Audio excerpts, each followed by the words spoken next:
In this video, I'm going to show you about the problem that we have been having with Huebsch washing machines. The diaphragms, the water valves, just an array of problems. Finally, they sent one of their experts down here, Gerald, from the distributor. Gerald says, and you'll see in this video, that it's more than just the diaphragm. And we have had customers who are complaining about never flushing down, fabric softeners, bleach. That's every single washer's doing this. We have 34 washers in there, and every one of them are doing it. And it was from our install from 3 years ago.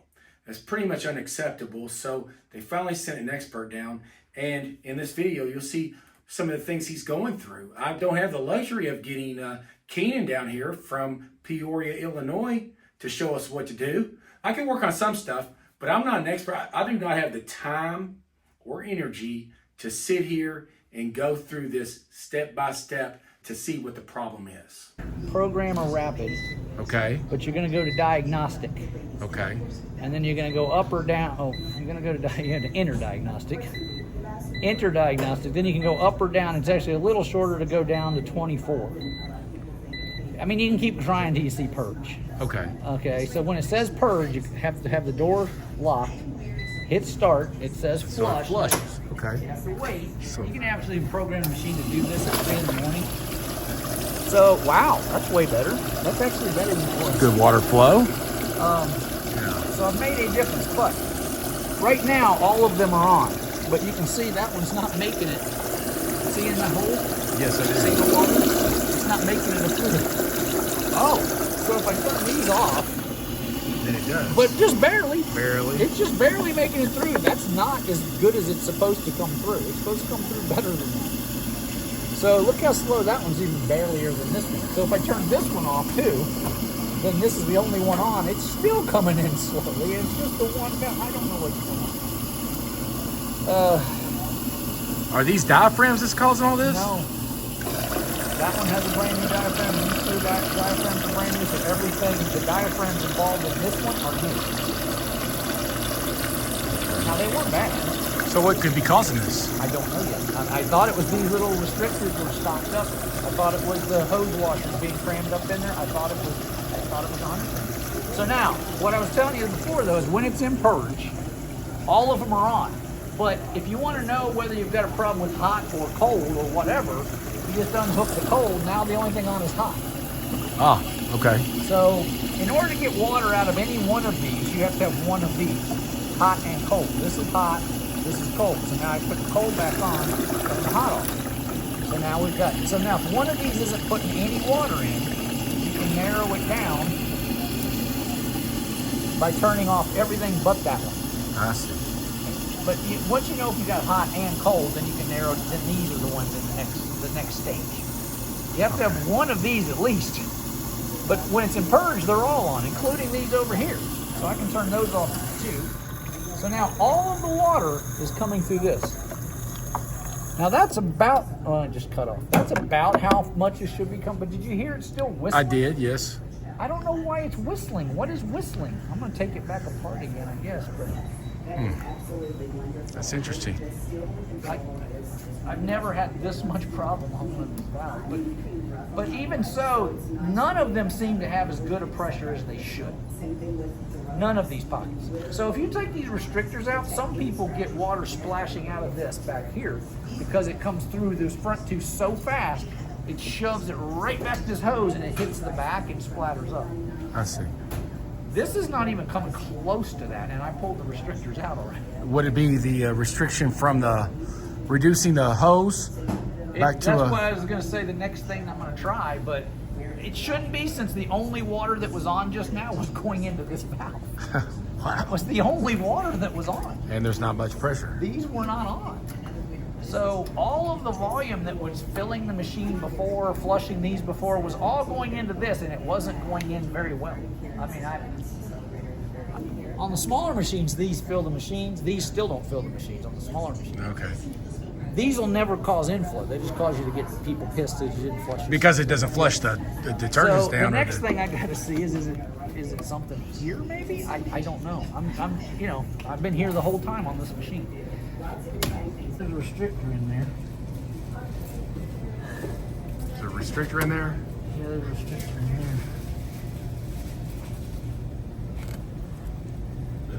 I mean, I don't. It's going to have one of those little diaphragms too, that might be dissolved.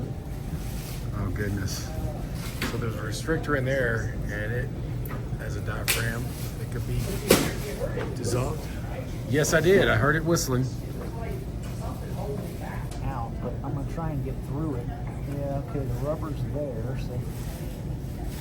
So what might be only coming through is what comes through the very middle hole. There's nothing blocking the very middle. I mean, I don't want to turn the water on just to see. No. But nope, not quite tiny. Oh, yeah, it is.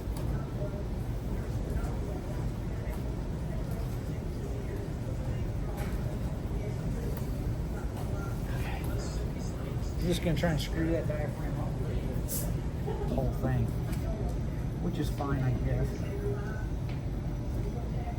I just want to see if this is any better. Well, that's a little different. Yes, it is. That's how it's supposed to. Well, a little less than that, maybe. But it will flush that. That will always empty now. So the diaphragm in the base of that valve. The piece of rubber that's in the restrictor that's in here, like the piece of rubber that's in this restrictor back here that's all dissolving, is dissolving. So what the restrictor is supposed to do, you can actually kind of see it if you look close. See, there's 4 little spots. Yeah. Well, the water's supposed to go around those 4 little spots. Unless it gets to high enough pressure, then it hits, this pushes in, flexes around that, and then this hits and stops the water. Like it becomes a valve. Well, when this starts gouging in like that, well, then it gets closer and closer and closer, so it takes less and less. Plus it's, see how gouged in it is? Yes. Plus it's less and less, it takes less, the softer this rubber gets, the less it takes to squish it in. So this is becoming too much of a restrictor. But see, this one's still not doing it because I didn't do the same thing. Now you got to do the same thing on the other side. Probably, yes. But a couple of them, like this one I had to pry out, like I said, like it wouldn't budge, or this one I should say. I mean, it almost tore trying to pull it out. These two came out easy enough, but they're all wrinkly looking, like,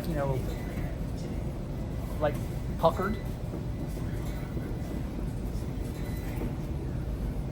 And how long have you spent on this one machine? Also, I've been here. How long have you been here? I don't know, 10. For When did I 2 call hours? you? When did I leave the message?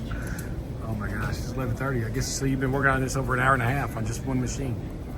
I mean, It's unbelievable. I don't know what else to do. No, except for try and find the problem and fix it. No, you're right. You're right.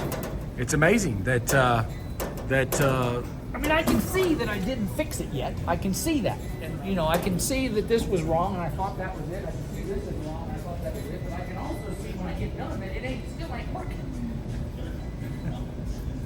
But it filled fast enough. So I was thinking, oh, what the hell? Oh, that is nice. Watch this thing fill up. Oh, yeah, nice flow.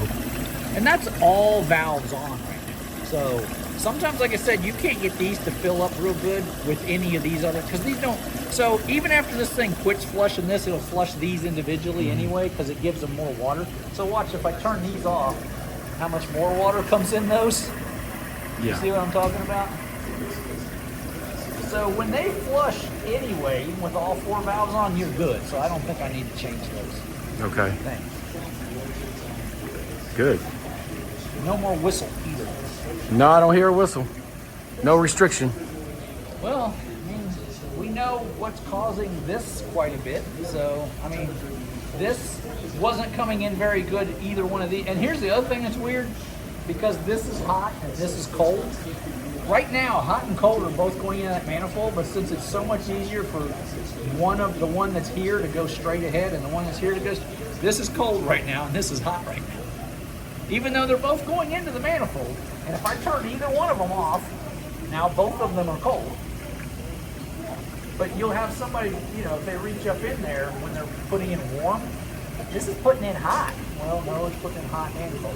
Yeah. You know what I'm saying? Same time, yeah. Yeah. Because they're mixing together when they get to the Well, machine. they should be, but it's just so much easier to go straight ahead.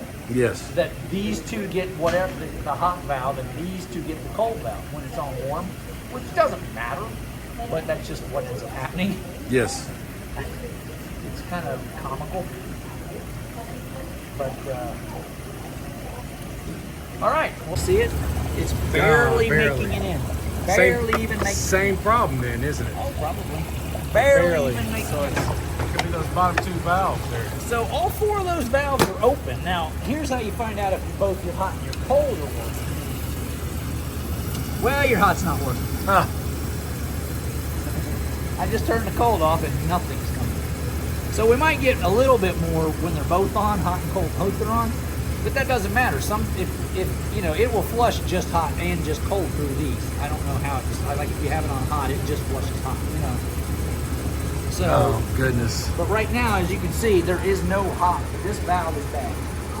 All four of these appear to be diaphragm-wise okay. And the cold is okay because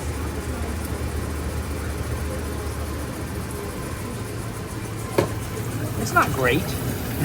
It's It's better than what this one was, though. So there could be something else. Like maybe I need to pull the restrictors out of the back of this too.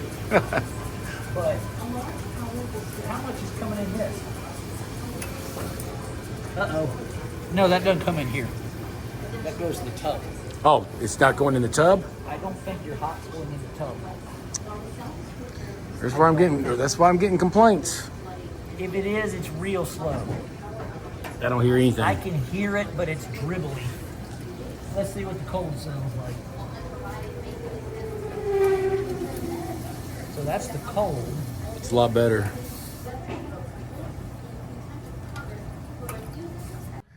In conclusion, you see what Gerald went through looking at all of our water valves. That was one machine actually. That was an 80-pound washer. Now he's gone to this next 80-pound washer. He's got 32 more machines to go. It took him 3 hours to diagnose and to fix the problems, but I believe the end result's going to be we need to replace the entire water valves, all of them, and to make sure that these machines work correctly. So I hope that no one else is having these problems. If you do, shoot me a message down below and let's have a conversation. Don't forget to like and subscribe.